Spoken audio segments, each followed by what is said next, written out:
Hello everyone, I am possible class में आप सभी का स्वागत है। तो इस वीडियो में हम लोग डिस्कस करने वाले हैं 72 से लेकर 80 तक के क्वेश्चंस डिस्कस करेंगे।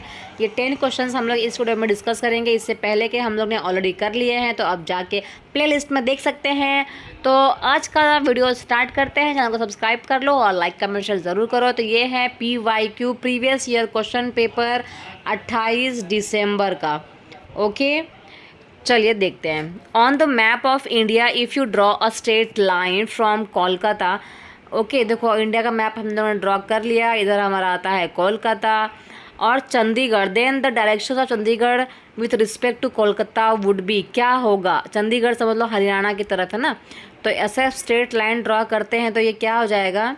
ये हमारा हो जाएगा वेस्ट, राइट। ये हो जाएगा हमारा, एक मिनट, ये हमारा हो जाएगा ये north, south, west and east. तो इसका आंसर क्या होगा? 72 का करेक्ट आंसर क्या हो जाएगा? जल्दी बताइए कमेंट सेक्शन में। If you know the answer comment section में बताइए। तो इसका आंसर क्या आएगा? North west. North west is the correct answer. Okay, क्योंकि देखिए अगर हम कोलकाता की बात करें तो कोलकाता भी कहाँ पर है? एकदम यहाँ पर है, नॉर्थ की तरफ, राइट। इधर है हमारा कोलकाता और ये जो है इस तरफ आता है चंडीगढ़। तो ये हो जाएगा हमारा नॉर्थ वेस्ट।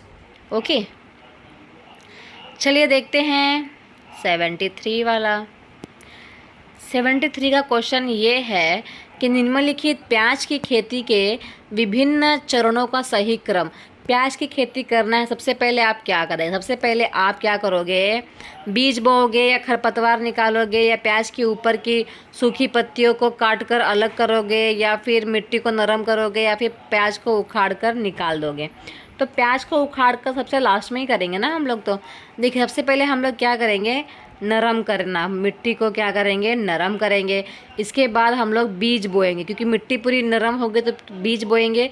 बीज बोने के बाद प्याज के साथ साथ बहुत सारे खरपतवार भी उग जाते हैं, तो खरपतवार को निकालेंगे। इसके बाद हम लोग प्याज को उखाड़ कर निकालेंगे और फिर इसके बाद प्याज निकल जाएगा तो उसके जो ऊपर सूखी पत्तियां होती हैं उसको काट कर अलग करेंगे। तो आंसर क्या हो जाएगा? देखिए ऑप्शन नंबर, कौन सा आंसर आएगा सही? फर्स्ट डी, फिर DAB कौन सा है? ये वाला फोर्थ नंबर, DABEC करेक्ट है। DABEC fourth option is the correct. अब देखते हैं 74 वाला। The characteristics features not found in desert oak tree. Oak tree के बारे में आपने पढ़ाई होगा ना कि ओक ट्री जो होता है वो राजस्थान वाले एरियाज़ में होता है जहाँ पानी पाया जाता है, तो उसको ही हम लोग बोलते हैं ओएसिस बोलते हैं, राइट। उसको ओएसिस बोलते हैं। और फिर ऐसे आसपास के एरिया में ओक ट्री ग्रो होते हैं। तो ओक ट्री के बारे में क्या सही नहीं है वो हमें बताना है। Roots go deep into the ground, correct है। उसके जो रूट्स होते हैं ना बहुत ज़्यादा डीप होते हैं और वो अपने ट्रंक में क्या करता है? अब डीप होगा तो पानी तो रखेगा ना, तो ट्रंक में क्या करेगा? पानी रखेगा। हैव फ्यू लीव्स, सही है, बहुत कम लीव्स ही होते हैं। Have large and numerous leave, तो कौन सा गलत हो जाएगा इसके बारे में? Option number 4 is the correct. ठीक है, बहुत सारे लीव्स उसको नहीं होते हैं। चलिए अब देखते हैं 75 वाला। 75 क्वेश्चन है नेबरिंग स्टेट्स ऑफ तमिलनाडु। तो आपको बहुत बार बोला गया है, मैंने बोला है कि मैप के बारे में अच्छे से पढ़ाई करो, क्योंकि मैप एग्ज़ाम्स में आते ही हैं। ओके, तो अगर आप ये इंडिया का मैप आपको पूरी तरीके से पढ़ के जाना ही होगा अगर आपको 1 मार्क्स लेना है। तो तमिलनाडु का नियर बाई स्टेट बताना। तमिलनाडु एकदम कोने में है और उसके बाजू में यहाँ पे केरला है, राइट। इसके बाद गुजरात बिल्कुल भी नहीं, कि गुजरात तो हमारा इधर आता है तो ये नियर बाय बिल्कुल भी नहीं है। उड़ीसा हमारा इधर आता है तो वो भी नियर बाय बिल्कुल भी नहीं है, राइट। 2 ऑलरेडी कट हो चुके हैं। अब बचा हमारा आंध्र प्रदेश, केरला एंड कर्नाटका। इसके बाद आंध्र प्रदेश, कर्नाटका और महाराष्ट्र। तो महाराष्ट्र बिल्कुल भी नहीं है इसलिए कट हो गया। तो क्या बचा हमारा? Option number 2 is the correct. चलिए देखते हैं अब 76 वाला। तो मोहन ने कक्षा में बताया कि उसके पिताजी जो है ना कुल्हड़ बनाते हैं। तो उन्होंने क्या बोला कि मेरे जो पिताजी हैं वो कुल्हड़ बनाते हैं। चीज़ें हम जो बनाते हैं और करते हैं वो थीम के अंतर्गत आती है। ओके, तो आप विद्यार्थी को चाय बनाने के कुल्हड़ बनाना सिखाना चाहते हैं तो आप निम्नलिखित में से कौन से संसाधन का उपयोग करोगे? सामुदायिक संसाधन, तकनीकी संसाधन, मीडिया संसाधन या फिर प्राकृतिक संसाधन। तो आपको क्या करना है, बच्चे को कुल्हड़ बनाना सिखाना है।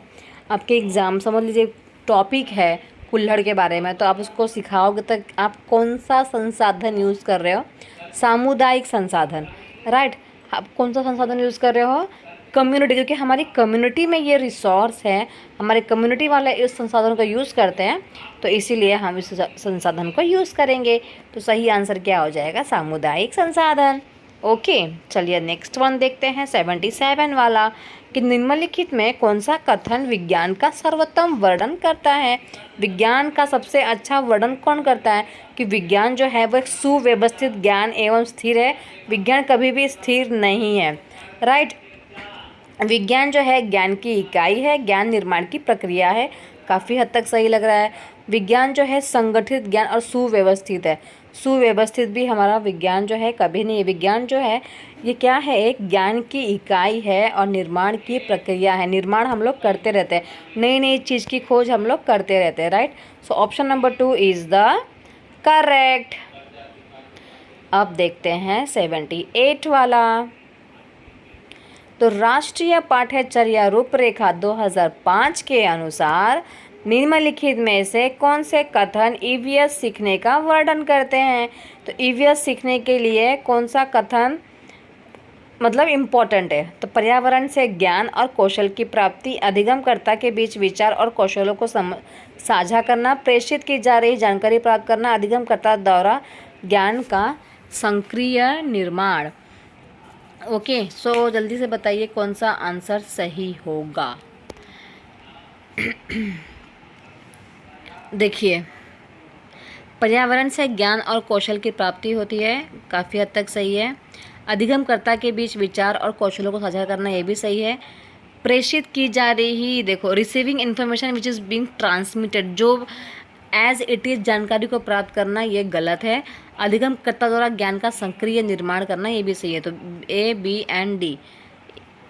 एंड डी मीन्स की option number 4 is the correct answer. Okay, चलिए अब देखते हैं 79 वाला। Which of the following statement best describes EVS at primary level? Primary level पे जो ईवीएस दिया गया है उसका बेस्ट डिस्क्रिप्शन क्या है वो बताना है।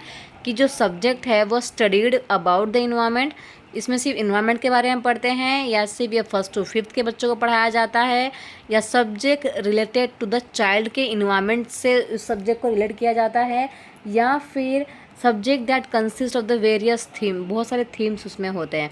तो देखिए प्राइमरी लेवल पे ईवीएस को डाला गया है, उसका बेस्ट डिस्क्रिप्शन यही है कि हम सब्जेक्ट को रिलेट करते हैं बच्चे के इन्वायरमेंट के साथ। So option number 3 is the correct answer. अब इस वीडियो का हम लोग लास्ट क्वेश्चन देखते हैं। In an EVS class, Rita जो है ना अपने टीचर से पूछती है कि मेरे घर में जब भी कोई गेस्ट आते हैं तो मुझे ही चाय बनाने के लिए कहा जाता है और उसके भाई को नहीं कहा जाता, ऐसा क्यों हो रहा है? In this issue related to the EVS, क्या ये इश्यू ईवीएस के रिगार्डिंग है? No, since it does not nurture creativity of students. No, since it is concerned with the normal routine activity of the students. Since related to equality and non-discrimination. Yes, since student is sharing an experience related to her daily life. Okay, तो देखिए इसमें क्या है कि ये जो मुद्दा है, क्या ये पर्यावरण के अध्ययन से संबंधित मुद्दा है? तो नहीं, क्योंकि यह विद्यार्थी की सृजनात्मकता को प्रेषित करता है। नहीं है ये मुद्दा, क्योंकि ये विद्यार्थी के रोज़मर्रा के जीवन से संबंधित क्रियाकलाप है। ये जो मुद्दा है वो पर्यावरण अध्ययन से संबंधित है। हाँ, क्योंकि यह समानता और गैर भेदभाव से संबंधित है। हाँ, क्योंकि विद्यार्थी अपने दैनिक जीवन से संबंधित अनुभव साझा कर रहा है। ओके, तो करेक्ट आंसर इसमें क्या आएगा, जल्दी से आप लोग बताइए। ओके, तो इसमें क्या है कि जो बच्चा है ना, वो ये जो प्रॉब्लम है कि उसने बोला है कि मेरे घर में सिर्फ मुझे ही बोला जाता है, मेरे भाई को नहीं बोला जाता है, तो ये पर्यावरण अध्ययन से संबंधित मुद्दा है, क्योंकि ये समानता और गैर भेदभाव से संबंधित है। ओके, इसमें ज़रूरी नहीं कि हमेशा उसको ही बोला जा रहा है, यहाँ पे जेंडर बायसनेस नहीं हो रहा है। ओके, डिस्क्रिमिनेशन नहीं हो रहा है, गैर भेदभाव से संबंधित है। तो आज का वीडियो यहीं पे ख़त्म करते हैं, मिलते हैं नेक्स्ट वीडियो में। नेक्स्ट वीडियो में हम लोग 81 से लेकर 90 तक के प्रीवियस ईयर क्वेश्चन पेपर को डिस्कस करेंगे। तो चैनल को सब्सक्राइब कर लें, लाइक कमेंट शेयर ज़रूर करें। मिलते हैं नेक्स्ट वीडियो में। Thank you.